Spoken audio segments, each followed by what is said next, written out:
नमस्कार दोस्तों, आप सभी का मांगा एक्सप्लेन चैनल पर स्वागत है। हमारे एक सब्सक्राइबर ने हमें एक स्टोरी सजेस्ट की थी और उसका लिंक भी भेजा था। मैं यहाँ उनका नाम नहीं लिख रहा हूँ, लेकिन उनकी सजेशन पर ही मैं आपके लिए उसी मंगा की एक्सप्लेन वीडियो लेकर आया हूँ। आप भी कमेंट करते रहिए और बताइए कि आपको कौन सी स्टोरी सुननी है।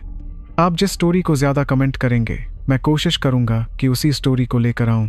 और हाँ, जब मैं आपकी बात सुनता हूँ तो आप भी मेरी एक छोटी सी बात मान लो, चैनल को सब्सक्राइब जरूर कर दो। धन्यवाद दोस्तों। मेरी माँ एक सफेद बाघिन है। मेरे पिता भी एक सफेद बाघ है, लेकिन मैं एक छोटा काला बाघ हूं। मुझे याद है कि मेरे पिता ने मेरी माँ को लटका दिया और कई दिनों और 3 रातों तक कोड़े मारे। उसने चिंपैंजी, हमारे पड़ोसी को भी कई दिनों और उस रात पीटा, लेकिन उसके बाद भी वह मेरी उत्पत्ति का पता नहीं लगा सका और मुझे त्यागने के बाद वह घर छोड़कर चला गया। तुम्हारी माँ और तुम्हारे पिता ने तुम्हें त्याग दिया। वे बिना पीछे देखे अपने अपने रास्ते चले गए। जैसे तुम कमजोर थे, तुम्हारे पास जंगल में अकेले जीवित रहने के अलावा कोई चारा नहीं था। सौभाग्य से भाग्य तुम्हारे साथ बहुत क्रूर नहीं लगता। तुम्हारे त्याग के कुछ समय बाद तुमने एक विशेष शक्ति जगाई, आत्मानुशासन द्वारा सुदृढ़ीकरण की एक प्रणाली। जब तक तुम एक निश्चित समय तक कुछ करते रहते हो, सिस्टम तुम्हें इनाम में एक निश्चित संख्या में विशेषता अंक देगा। इसलिए हर सुबह उठने पर तुम सबसे पहले पागलों की तरह प्रशिक्षण लेते हो। 2.5 साल तक प्रशिक्षण लेने के बाद तुम उस कमजोर और असहाय छोटे बाघ से इस जंगल के राजा बन गए हो। उस दिन तुम हमेशा की तरह शिकार करने निकलते हो, लेकिन तुम्हें अपने ठीक सामने एक सफेद बाघ का बच्चा मिलता है। तुम देखते हो कि वह भेड़ियों के झुंड से घिरा हुआ है, उसका शरीर घावों से ढका हुआ है। फिर भी भेड़ियों की घेराबंदी के सामने वह कोई डर नहीं दिखाता, अपने नुकीले दांत दिखाता है जो अभी पूरी तरह से विकसित नहीं हुए हैं। वह भेड़ियों की ओर धमकी भरी दहाड़ता है, लेकिन उसकी आवाज में एक वयस्क बाघ जैसी महिमा नहीं है।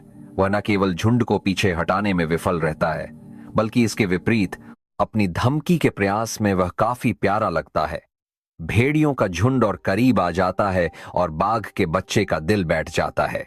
हे भगवान, क्या पुनर्जन्म लेने के बाद मैं लुओ यान इन भेड़ियों का शिकार बनकर खत्म होने वाला हूं? कुछ समय पहले ही लुओ यान इस सफेद बाघ के बच्चे के रूप में पुनर्जन्म लिया था।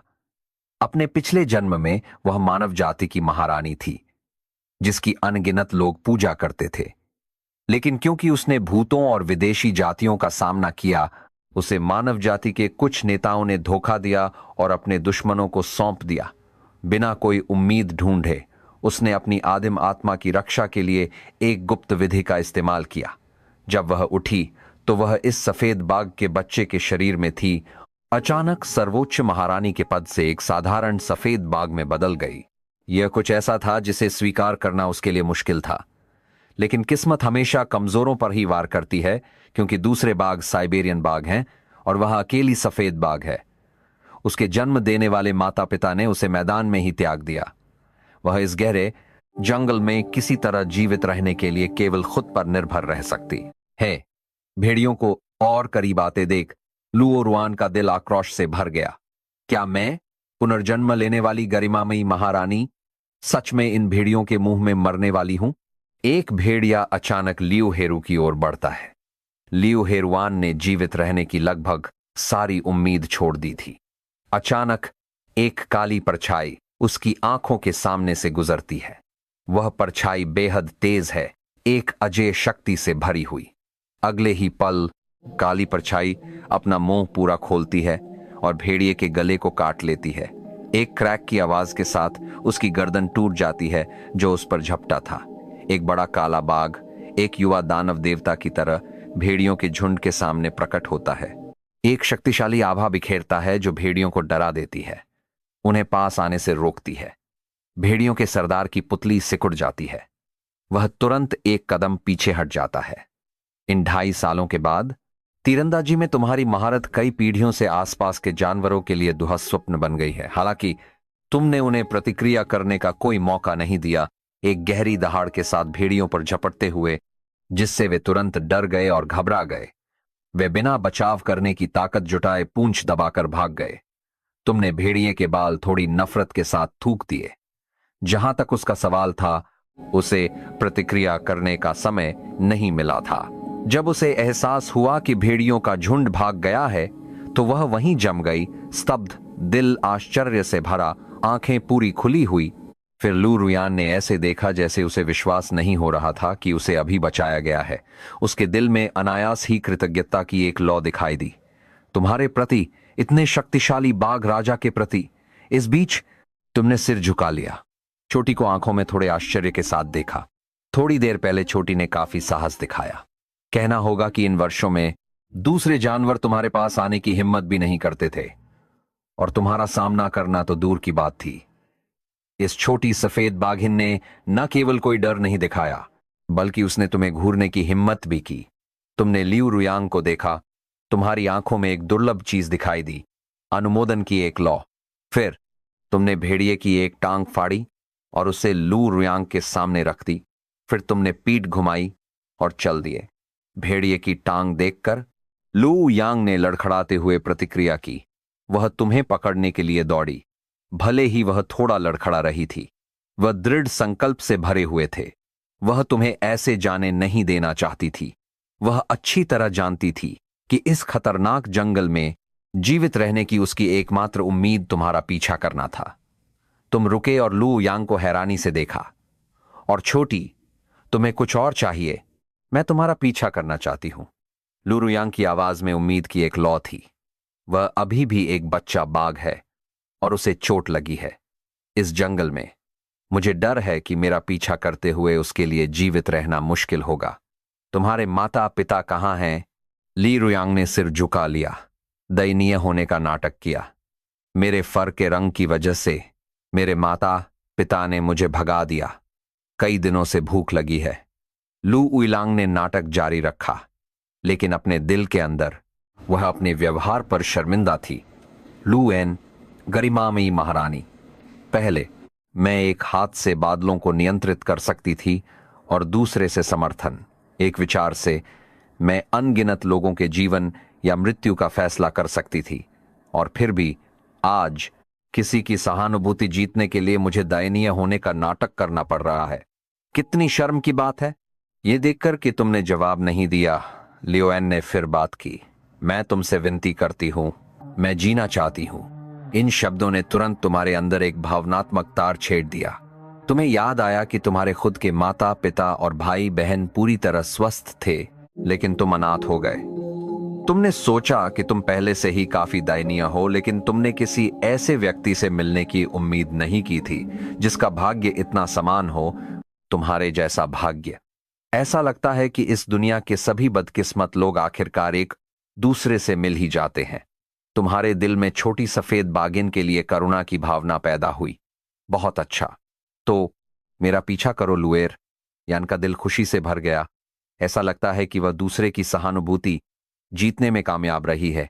यह सोचना कि मुझे, गरिमामयी महारानी को, अब जीवित रहने के लिए अपनी ही प्रजाति के किसी दूसरे की दया पर निर्भर रहना पड़ रहा है।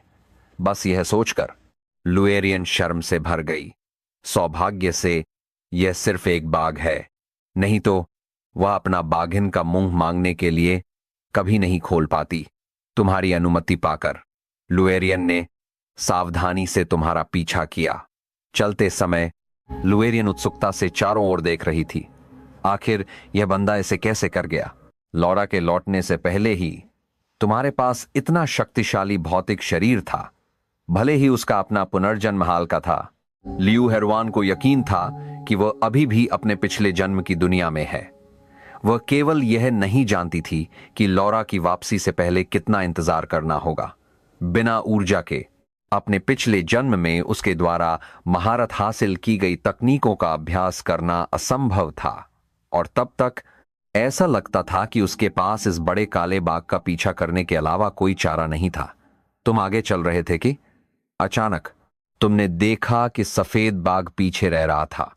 तुमने अपनी चाल रोकी और पीछे देखा, बस ली पर एक नजर डालने के लिए। वह लंगड़ा रही थी और मुश्किल से आगे बढ़ रही थी। उसकी गति बहुत धीमी थी। तुम लियंत के पास गए और आंखें नीची कर लीं। तभी तुमने देखा कि उसका पिछला पंजा बुरी तरह घायल था। उससे खून बह रहा था और खून लगातार बह रहा था, उसके सफेद फर को लाल कर रहा था। छोटी, बुरा नहीं है, तुम में बहुत दृढ़ संकल्प है। तुम उसका और सम्मान करने लगे। तुम्हारी बातें सुनकर वह क्रोध से पागल हो गई। भले ही फिलहाल वह सिर्फ एक छोटा सफेद बाघ है, महारानी का घमंड अभी भी मौजूद है। तुमने लुएन को देखा और मुस्कुराए। छोटी, तुम बहुत धीरे चलती हो, चलो चढ़ जाओ। यह कहते हुए तुम झुक गए। ली हेरुआन एक पल के लिए झिझकी, लेकिन फिर भी कूद गई। जब लियू हेरुआन तुम्हारी पीठ पर कूदी तो लियू हेरुआन ने सहज रूप से महसूस किया कि तुम्हारा शरीर कितना शक्तिशाली था। इस बाघ ने इतनी शक्तिशाली मांसपेशियां पाने के लिए हर दिन क्या किया होगा। एक महारानी के रूप में उसने कई तूफान देखे थे, सभी प्रकार की अजीब साधना विधियां, प्रशिक्षण लेने वाले अजीब लोग, सभी प्रकार के दुर्लभ और विदेशी जानवर, पहाड़ों से आए नाजुक जीव और समुद्री राक्षस। उसे कुछ भी अजीब नहीं लगा। लेकिन तुम्हारे जैसा बाघ, जिसके पास लौरा के पुनरुत्थान से पहले इतना शक्तिशाली भौतिक शरीर है, यह बिल्कुल अनसुना है। इसने लू उअर युआन में जागृति ला दी, तुम्हारे प्रति एक गहरी जिज्ञासा। 1.25 मिनट बाद तुम सफेद बाघ को अपने क्षेत्र में वापस ले आए। यहां एक क्रिस्टल साफ धारा है, नमस्ते, धीरे से बहती है। आमतौर पर तुम यहां नहाने आते हो। अपना प्रशिक्षण समाप्त करने के बाद तुमने सफेद बाघ को नीचे उतारा और उसे पहले अपने घाव साफ करने दिए। यह कहने के बाद तुमने पीठ घुमाई और चले गए। यह तुम्हारा क्षेत्र है और तुमने उस पर एक जादू भी डाला है। तुम्हें डर नहीं है कि जंगली जानवर शियाओबे पर हमला करेंगे। अपनी दूर जाती पीठ को देखते हुए लर्रुआंत ने अपनी बड़ी आंखें झपकाईं। उसने उम्मीद नहीं की थी कि यह बड़ा काला बाघ इतना ध्यान रखने वाला होगा। वह यह भी जानता था कि घावों को साफ करना चाहिए। लगता है यह बाघ उसकी कल्पना से कहीं ज्यादा बुद्धिमान है। खुद को साफ करते हुए लुरुयांग फिर से सोचने लगी। वह तुम्हारे बारे में सोचने से खुद को रोक नहीं पाई। तुम कमजोरों की परवाह करते हो और घावों को साफ करना भी जानते हो। यह कैसा काला बाघ है? वह नहीं जानता कि तुम भी पुनर्जन्म ले चुके हो और अपने पिछले जन्म में एक प्रतिभाशाली मेडिकल छात्र थे। एक पल बाद तुम वापस आ गए। तुम्हारे कदमों की आहट सुनकर लियो रुयांत, जो अभी भी थोड़ी देर पहले के सदमे में थी, लगभग प्रवृत्ति से अचानक तुम्हारी दिशा में मुड़ी। उसने तब तुम्हें अपने पास आते देखा। तुम्हारे मुंह में कई पौधे थे। जब वह अभी भी हैरान थी, उसने तुम्हें अपने मुंह में पौधों को चबाते देखा। यह क्या है? रुयंत खुद को पूछने से रोक नहीं पाई। तुमने उस पर एक नजर डाली। ये औषधीय जड़ी बूटियां हैं। ये तुम्हारे घाव को ठीक कर सकती हैं, लेकिन शुरू में थोड़ा चुभ सकती हैं। धैर्य रखो, यह बहुत जल्दी ठीक हो जाएगा। यह सुनकर रुयांत की आंखें फटी ही रह गईं। उसकी दोनों आंखों में बाईं ओर अविश्वास और दाईं ओर विस्मय व्यक्त हो रहा था। इससे पहले कि लू रुयांग अपनी हैरानी से उबर पाती, तुम पहले ही चबाए हुए पौधों को लू रुयांग के घाव पर रख चुके थे। वह मेरा इलाज कर रहा है। लुअर रुयांग ने अपना पंजा देखने के लिए सिर झुकाया। पिछला हिस्सा घायल हो गया। उसे अपनी आंखों पर विश्वास नहीं हो रहा था, लेकिन घाव से आ रही हल्की चुभन उसे साफ तौर पर पुष्टि कर रही थी कि यह सब वास्तविक है। एक बाघ दवा के बारे में कैसे जान सकता है? तुमने उसकी हैरान हवा पर कोई ध्यान नहीं दिया। तुम बस अपने होंठों के कोने को हल्का सा ऊपर उठाने से खुद को रोक नहीं पाए, थोड़ा शर्मिंदा होकर। आराम करो मेरे छोटे। अच्छा, मैं तुम्हारे लिए कुछ खाने लाता हूं। लू वांट। वह स्तब्ध रह गई। उसकी नजर जंगली भेड़िए की लाश पर टिकी हुई थी, जो अभी भी पास में पड़ी थी। उसके दिल में संदेह घर कर गया। खाना यही नहीं है, बस भेड़िए की तरह खाने का विचार। और जल्द ही एक बाघ लियू रुआन को अचानक गहरी बेचैनी महसूस हुई। आखिरकार पूर्व महारानी के रूप में उसे कभी इतना अपमानित नहीं किया गया था। कच्चा मांस खाने की बात तो दूर, वह आम लोगों के स्वादिष्ट भोजन से भी घृणा करती थी। लेकिन फिलहाल सबसे महत्वपूर्ण जीवित रहना है। मानसिक रूप से तैयार होने के बाद उसने आंखें उठाईं और उसे जंगली भेड़िए को चतुराई से काटते, खाल निकालते, सब कुछ साफ करते देखा। हर हरकत तरल थी, एक ही झटके में की गई। लियोवांत ने आंखें फाड़ दी। गहराई से आश्चर्यचकित यह बड़ा काला बाघ वास्तव में इतना साफ सुथरा है कि वह खाने से पहले खाल निकाल लेता है। इस बड़े काले बाघ के प्रति उसकी जिज्ञासा और बढ़ गई। तभी उसने देखा कि लियू और रुआन उसे देख रहे थे। उसने सोचा कि उसे भूख लगी होगी। उसने तुरंत कहा, छोटी, थोड़ा और धैर्य रखो, यह अभी खाने लायक नहीं है। यह सुनकर लियू रुआन ने सिर बगल की तरफ झुका लिया। उसकी छोटी आंखें प्रश्न से भरी थीं। फर भी हटा दिया गया है, खून के धब्बे साफ कर दिए गए हैं। अगर वह इसे खाने नहीं जा रहा है तो यह सब क्यों कर रहा है? तभी उसने उसे पास से एक नुकीली लकड़ी की छड़ी पकड़ते देखा। उसने एक लकड़ी का तख्ता लिया और उस पर कुछ जड़ी बूटियां रखीं। फिर वह जोर से जमीन पर बैठ गया।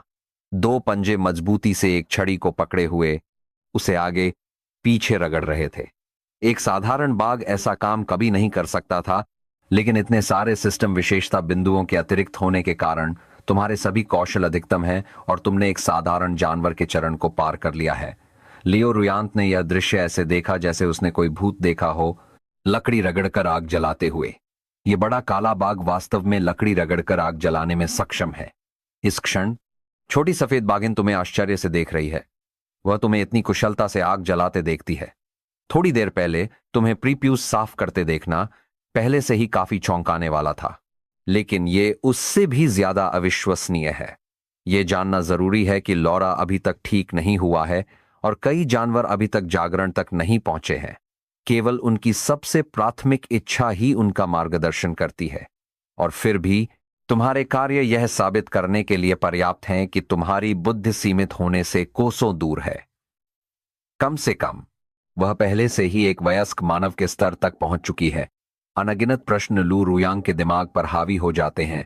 वह जिसने जीवन भर सब कुछ किया है, तुम्हारे विशेषज्ञ इशारों की बदौलत सूखी घास से एक छोटी सी लौ उठी। फिर लू रुयांग ने नाचती हुई लौ को देखा, अभूतपूर्व सुरक्षा की भावना महसूस की। फिर तुमने एक सीख लगाई और मांस को भूनने लगे। सीख पर जलने के निशान हैं। जाहिर है यह पहली बार नहीं है जब तुमने इसका इस्तेमाल किया है। जहां तक तुम्हारे करने के तरीके की बात है, जितना अधिक लू और रुयांग देखते थे, वह उतनी ही अधिक स्तब्ध होती जाती थी। वह थोड़ा चकित भी थी, लेकिन उसके मन की गहराइयों में एक निश्चितता बैठ रही थी। इस बड़े काले बाघ में वाकई कुछ साधारण बात नहीं है। जितना अधिक वह तुम्हें देखती है, उतना ही वह खुद को समझाती है कि तुम एक इंसान हो। नहीं, यह असंभव है। बस यह सोचकर लियो और रुयांग का दिल थोड़ा तेज धड़कने लगा। वह तुमसे सवाल पूछने के लिए तरस रही थी, लेकिन बोलने की हिम्मत नहीं कर पाई। जब तुम मांस भून रहे थे तो तुम कभी कभी अलो रुयांग पर एक नजर डाल लेते थे। तुम अच्छी तरह जानते हो कि कुछ साधारण जानवरों को आग से बहुत डर लगता है।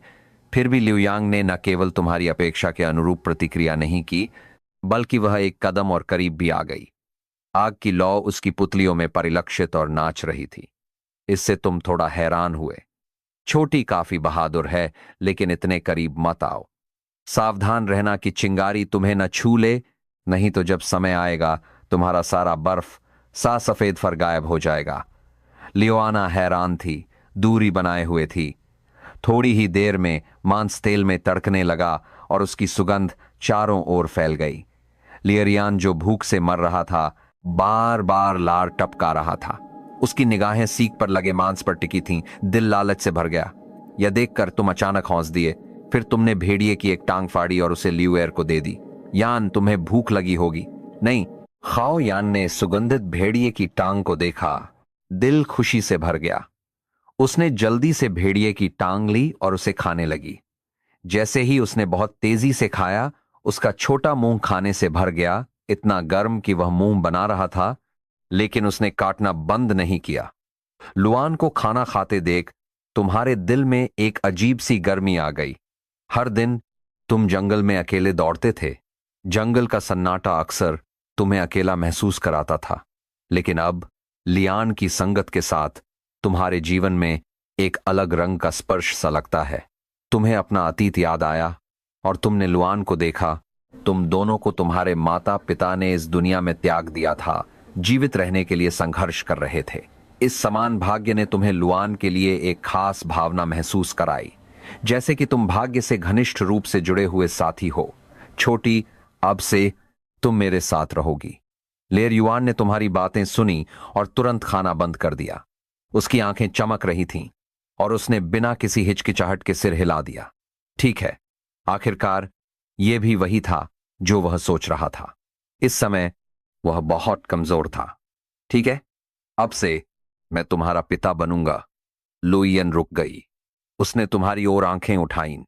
उसकी बड़ी आंखें भ्रम से भरी थीं। मैं एक महारानी हूं। तुम चाहते हो कि मैं तुम्हें पिता बुलाऊं? क्या तुम नहीं चाहती? तुमने लुई रुआन की आंखों में झिझक देखी और तुम्हारे दिल में थोड़ी हैरानी पैदा हुई। अगले ही पल लियान को होश आया और उसने अपने दिल में दहाड़ लगाई। मैं बिल्कुल नहीं चाहती तुम्हें पिता बुलाना। तुम पागल हो। एक साधारण काली पैंथर मेरे पिता बनने लायक है। लियान की चुप्पी देखकर तुम्हें थोड़ी निराशा हुई। चूंकि तुम नहीं चाहती तो रहने दो। तुमने उसकी ओर देखे बिना उसे पीठ कर दी। तुमने सोचा कि यह छोटी तुम्हारे प्रस्ताव को खुशी खुशी स्वीकार कर लेगी। आखिरकार इस जंगल में एक दूसरे का साथ देना एक तरह का जुआनजिन है। चूंकि छोटी नहीं चाहती थी, तुम स्पष्ट रूप से उसे मजबूर नहीं करने वाले थे। लियान ने तुम्हारी पीठ देखी और अचानक चिंता की एक लहर उस पर हावी हो गई। यह बंदा, मुझे आशा है कि वह नाराज नहीं हुआ होगा। अगर वह सच में नाराज हो गया तो मैं क्या करूंगी अगर उसने मुझे भगा दिया? मेरी वर्तमान ताकत के साथ इस बड़ी काली पैंथर के संरक्षण के बिना मैं कभी जीवित नहीं रह पाऊंगी। इन छोटे पंजों ने धीरे से जमीन को खरोंचा, लेकिन उसे पिता बुलाना पड़ेगा। पीएफएफ। उसी क्षण लेरियन का चेहरा सख्त हो गया और कठोर वास्तविकता उसके दिमाग में लगातार टकरा रही थी। एक पूर्व महारानी के रूप में लुवेरियन अच्छी तरह से जानती थी कि इस दुनिया में जहां जंगल का कानून राज करता है, या तो मजबूत बनो या किसी उच्च शक्ति के साथ गठबंधन करो, नहीं तो जीवित रहने की भी ताकत नहीं होती। हालांकि वे कई साधना विधियों और ताकतवर बनने के तरीकों को जानते हैं, लेकिन यही समस्या है। लौरा अभी तक पुनर्जीवित नहीं हुआ है और उसका शरीर बहुत नाजुक है। यह सोचकर लियू ने फिर से तुम्हारी ओर देखा। वैसे भी ये तुम ही हो जिसने उसे बचाया और उसकी देखभाल की। एक जीवन बचाने का उपकार खुद आसमान से भी बढ़कर है। आखिरकार लुएरियन ने अपना साहस जुटाया और एक कठिन विकल्प चुना। लियान की आवाज मच्छर की भिनभिनाहट से थोड़ी ही तेज थी। पिता, लेकिन रात का जंगल शांत था। लेकिन तुम्हारा कुछ ध्यान अभी भी लू उई पर था। चाहे आवाज कितनी भी कमजोर क्यों ना हो, तुमने उसे सुन लिया। तुम्हारा शरीर स्थिर हो गया और तुमने राहत की सांस ली। तब तुम अचानक लू यान को देखने के लिए मुड़े। तुम्हारी आंखें कोमलता और खुशी से चमक रही थीं। अच्छा, अब से तुम पिता की प्यारी बेटी होगी। आओ, पिता तुम्हें गोद में ले ले। लू रुएन ने सिर झुका लिया, तुम्हारे दुलार को महसूस करते हुए। उसके दिल में आग सी भड़क रही थी। कितना अपमान, कितना भयानक अपमान। मैं एक बाघ को पिता बुलाती हूं। बिल्कुल किसी दूसरे प्राणी को यह पता नहीं चलना चाहिए। उसी क्षण वह 6 फीट नीचे जमीन में दफन हो जाना चाहती थी। वैसे तुम्हारा अभी तक कोई नाम नहीं है, है ना? यह सुनकर लियोरियांत को बुरा लगा। वह बात करने वाली थी, लेकिन उसे अचानक एहसास हुआ कि यह अच्छा विचार नहीं है। अगर मेरा कोई नाम है और वह भी इतना मानवीय नाम, तो तुम्हें जरूर शक होगा और शायद मैं तुरंत ग्रिल पर भुन जाऊं। उसने तुरंत अपना मुंह बंद कर लिया। उस समय तुम एक नाम सोच रहे थे और तुमने लियो का अजीब भाव नहीं देखा। तुम बिल्कुल सफेद हो। अब से पिता तुम्हें शियाओबे बुलाएगा। रुयांत की आंखें फटी ही रह गईं। शियाओबे, मुझे राजसी महारानी को ऐसा नाम मिला है, और वह भी एक सफेद बाघ होने के नाते। एक बड़ा सफेद बाघ, उग्र और बेजोर। सुन रहे हो? मैं कुत्ता नहीं हूं। उसका दिल विरोध में चिल्ला रहा था, लेकिन उसने इसे व्यक्त करने की हिम्मत नहीं की। वह केवल तुम पर मूक भर्त्सना से भरी नजर डाल सकती थी। तो यह एक अच्छा नाम है, नहीं शियाओबे? यह प्यारा है। तुम्हें नहीं लगता? तुमने ली यान की नजर में प्रतिरोध नहीं देखा और तुमने उसे बड़ी उम्मीद से देखा। अपने मन के अंदर लू एर यान जोरदार विरोध कर रही थी। प्यारा? यह प्यारा कैसे है? तुम्हारी नजरों से मिलते ही उसका छोटा सा मुंह तुरंत विनम्र हो गया। उसने जोर से सिर हिलाया। यह बहुत प्यारा है, मुझे बहुत पसंद आया। तो यह तय हुआ, भविष्य में तुम्हारा उपनाम शियाओबे होगा। तुमने लियू और रुआन को संतुष्ट दृष्टि से देखा। तुम्हारा दिल उपलब्धि की भावना से भर गया। तुमने सोचा कि मेरे नाम को लियुआन अस्वीकार कर देगी, लेकिन तुमने उम्मीद नहीं की थी कि लियुआन इतनी आसानी से स्वीकार कर लेगी। लगता है मुझे नाम देने की प्रतिभा मिली है। बाघ पिता बनना तुम्हें जिम्मेदारी का एहसास देता है। तुमने धीरे से लियू रियुआन के छोटे से सिर को सहलाया। शियाओबे, मेरी प्यारी, धीरे से खाओ, घुटना मत। पिता तुम्हारे लिए और भूनता रहेगा। पिता शब्द सुनकर लियू रुआन के दिल में शर्म फूटने वाली है। मैं डटी रहूंगी, उसने मन ही मन कसम खाई। ऊर्जा की वसूली शुरू होने के बाद मुझे इस बड़े काले बाघ से दूर हो जाना चाहिए। यह बात बिल्कुल पता नहीं चलनी चाहिए। एक नया जीवन जीते हुए वह कई अवसरों को जानती है और इस जन्म में वह उन सभी को पकड़ सकती है और अपने योग्य गौरव को पुनः प्राप्त कर सकती है। वह एक ऐसे स्तर तक भी पहुंच सकती है जो उसने अपने पिछले जन्म में कभी हासिल नहीं किया। बेशक ल्यूयन कृतज्ञ नहीं है ऊर्जा की वसूली के बाद। वह तुम्हारी भी थोड़ी मदद करेगी बेशक। कम से कम मैं तुम्हें नहीं जाने दूंगी। अराजक अवधि के दौरान ऊर्जा की वसूली के बाद तुम इंसानों या किसी और के हाथों मारे जाओ। जंगली जानवर, वह अपने भविष्य की योजना बना रही थी। उसके दिल में अनिच्छा की भावना पहले ही काफी हद तक समाप्त हो चुकी थी। उस समय भेड़िए का दूसरा आधा हिस्सा भी भुन चुका था। शियाओबे, मांस खाने आओ, मैं आ रही हूं। ललचाई खुशबू को महसूस करते हुए खुशी से जवाब दिया। वह तुरंत अपने पिछले अवसाद से मुक्त हो गई। छोटे छोटे कदम उठाते हुए वह उछल कूद करते हुए तुम्हारी ओर दौड़ी। उसकी चाल इतनी जीवंत और प्यारी है, इसे गोद में लेकर दुलार करने का मन करता है। एक और हिस्सा खाने के बाद लियू रुआन खुशी से झूम उठी। उसका छोटा पेट उछल पड़ा। वह घास में लेट गई। जब से उसे उसके जन्म देने वाले माता पिता ने त्याग दिया था, उसने कभी पेट भरकर खाना नहीं खाया था। आज का खाना बहुत अच्छा था। जब उसे होश आया, उसका पेट पहले से ही काफी फूल चुका था। यान को संतुष्ट अभिव्यक्ति दिखाते देख तुम बहुत राहत महसूस कर रहे हो। समय बीतता गया, अगली सुबह आ गई। तुम यूएरियन को देखते हो जिसने अपना नाश्ता खत्म कर लिया है। चियाओबे, चलो चलते हैं, पिता के साथ व्यायाम करो। लियान हैरान दिखी। व्यायाम? ओह, क्या पिता का शरीर इतना मजबूत व्यायाम की वजह से है? आओ पिता के साथ सीखो। फिर तुमने खुद ही पुश अप्स करना शुरू कर दिया। इस बीच हर दिन पागलों की तरह प्रशिक्षण लेने के अलावा तुम जिद करके क्रंचेस भी करते हो। जब तक तुम्हारा शरीर मजबूती से जमीन पर ना लेट जाए, हाथ जमीन पर टिके रहें। ये बड़े पंजे गहराई से कीचड़ में धंस जाते हैं, धीरे धीरे अपने अगले अंगों को मोड़कर शरीर को नीचे लाते हैं। मांसपेशियां तन जाती हैं, हर रेशा सक्रिय हो जाता है। गति पूर्ण और शक्तिशाली होती है। हर नीचे जाना और हर ऊपर आना ताकत से भरा होता है। यह दृश्य देखकर लियुयांत स्तब्ध रह गई। यह कैसा व्यायाम है? अपने पिछले जन्म में उसने सभी प्रकार की शारीरिक सुदृढ़ीकरण विधियां देखी थीं, बेहद सरल, लेकिन उसने व्यायाम का इतना अजीब रूप कभी नहीं देखा था। शाओबा, तुम किसका इंतजार कर रही हो? पिता के साथ व्यायाम करने आओ। तुम लू यांग को हैरान देखकर मुस्कुराए और उसका उत्साहवर्धन किया। उसने रुयांग को असहाय होकर केवल आज्ञा माननी पड़ी। आज्ञाकारी रूप से वह तुम्हारी तरह जमीन पर बैठ गई, हाथ जमीन पर रखे। हालांकि उसका शरीर बहुत छोटा और कमजोर था, वह क्रंचेस ठीक से नहीं कर पा रही थी। तुम्हारी तरह उसके छोटे पंजे जमीन पर लगातार फिसल रहे थे। उसे कोई सहारा नहीं मिल रहा था। उसका शरीर डगमगा रहा था। अचानक एक धीमी आवाज सुनाई दी। लेरियान जमीन पर गिर गया, मुंह मिट्टी से भर गया। तुम लिहान चियाओबे के प्रयासों को देखकर मुस्कुराए। चिंता मत करो, धीरे धीरे करो। ठीक है पिता। लिहान ने सिर हिलाया। क्रंचेस करने की कोशिश करते हुए उसने मन ही मन शिकायत की, कितना बेकार व्यायाम तरीका है। लेकिन उसने तुम्हारे आदेश की अवज्ञा करने की हिम्मत नहीं की। वह केवल डटी रह सकी। लिरियान को तुमसे सीखते देख तुम हौसी रोक नहीं पाए। फिर तुमने अपनी गति तेज कर दी, जबकि लुआन बार बार धूल चाट रहा था। एक बड़ा और एक छोटा, एक काला और एक सफेद। यह दृश्य अजीब तरह से सामंजस्यपूर्ण और गर्मजोशी भरा लग रहा था। थोड़ी देर बाद लुएरियन पूरी तरह से थककर जमीन पर गिर गया, जोर जोर से सांस ले रहा था। उसकी छोटी जीभ बाहर लटक रही थी, बिना रुके अपने होंठ छाट रही थी।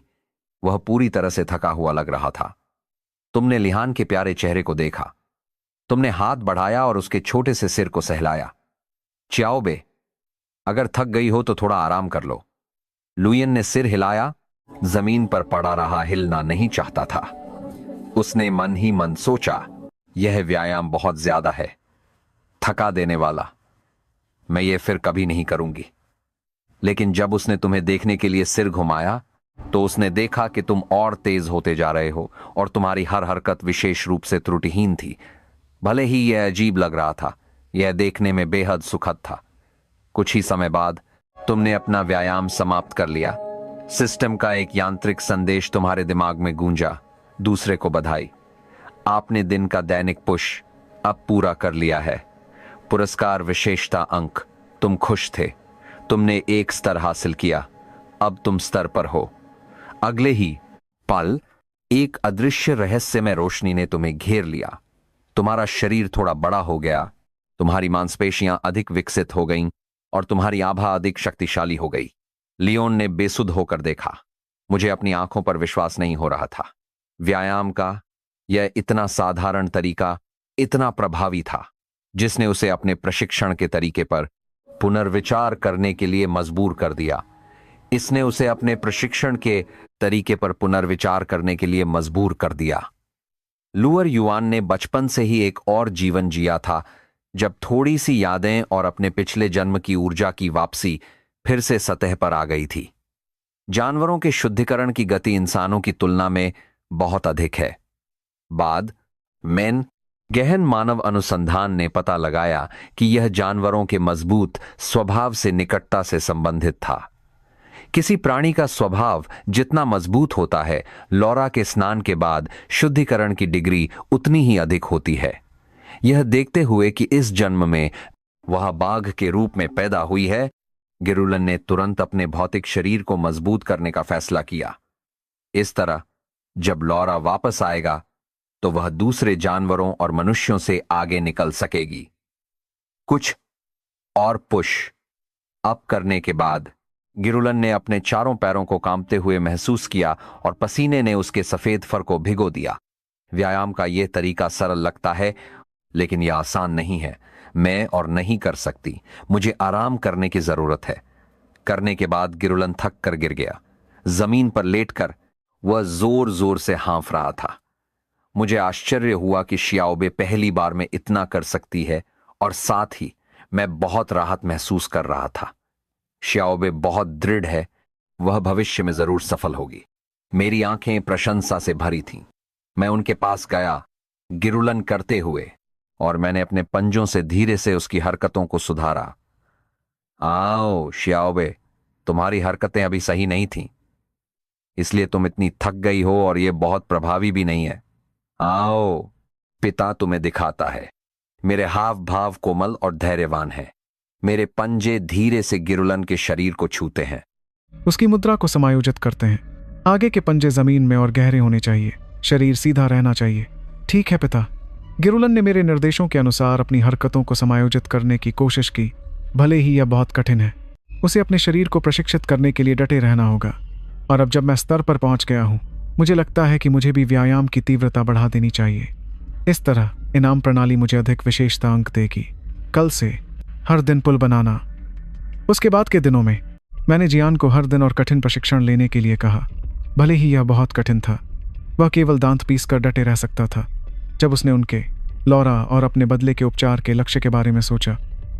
हर सुबह सूरज चमकता है, हर सुबह जंगल में सूरज चमकता है, और रुयांत और मैं प्रशिक्षण शुरू करते हैं। मेरी हरकतें दृढ़ और शक्तिशाली हैं। हर नीचे जाना और ऊपर आना ताकत से भरा है। किरुलन बगल में मेरी नकल करने की कोशिश करता है, और हालांकि उसकी हरकतें अभी भी बहुत अनाड़ी हैं, मेरे प्रशिक्षण के कुछ दिनों के बाद वे और अधिक सही हो गई हैं। इस प्रकार पुश अप्स करते हुए बड़े काले बाघ का अजीब दृश्य, जिसमें एक छोटा सा सफेद बिंदु शामिल हो गया है, दोनों मिलकर और भी अजीब है। समय बीतता है और 1 महीना बीत गया है। शोक। दूसरे को बधाई कि उसने वेन दिन दैनिक पुश अब पूरा कर लिया है। पुरस्कार विशेषता अंक। मेरी आंखें अचानक चमक उठीं। इस महीने मैंने जो जमा किया था उसने आखिरकार मुझे इकट्ठा करने की अनुमति दे दी। स्तर तक जाने के लिए पर्याप्त विशेषता अंक। स्तर वृद्धि। मैंने देखा कि मेरे शरीर ने खुद को एक रहस्यमय प्रकाश में लपेट लिया है जो नग्न आंखों को दिखाई देता है। मेरा आकार फिर से थोड़ा बढ़ गया है। मेरी मांसपेशियां और अधिक विकसित हो गई हैं।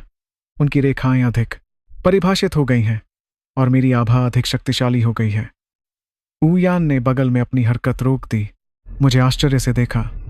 पिता और भी मजबूत हो गया है। वह भी रही है। वह प्रशिक्षण की इस पद्धति का अभ्यास कर रही है। 1 महीने से और अब वह प्रतिदिन सैकड़ों कर सकती है। वास्तव में यह शरीर को मजबूत करता है, लेकिन इसका वह प्रभाव नहीं है जो मैं पैदा करता हूँ। लू इलांग ने मुझे देखा, फिर अपना छोटा सा चेहरा सिकोड़ते हुए खुद को देखा। क्या मैं बहुत कम समय से प्रशिक्षण ले रहा हूँ? उस समय मैं पहले ही अपना प्रशिक्षण समाप्त कर चुका था और एक बड़े छपाके के साथ पास की धारा में कूद गया था। मेरे साथ रहने के 1 महीने के दौरान लू यांग ने मेरे कई रहस्यों की खोज की थी। उसने पाया था कि यह पिता काला बाघ बिल्कुल भी साधारण बाघ नहीं है, क्योंकि मैं हर दिन नहाता हूँ और मुझे सफाई बहुत पसंद है।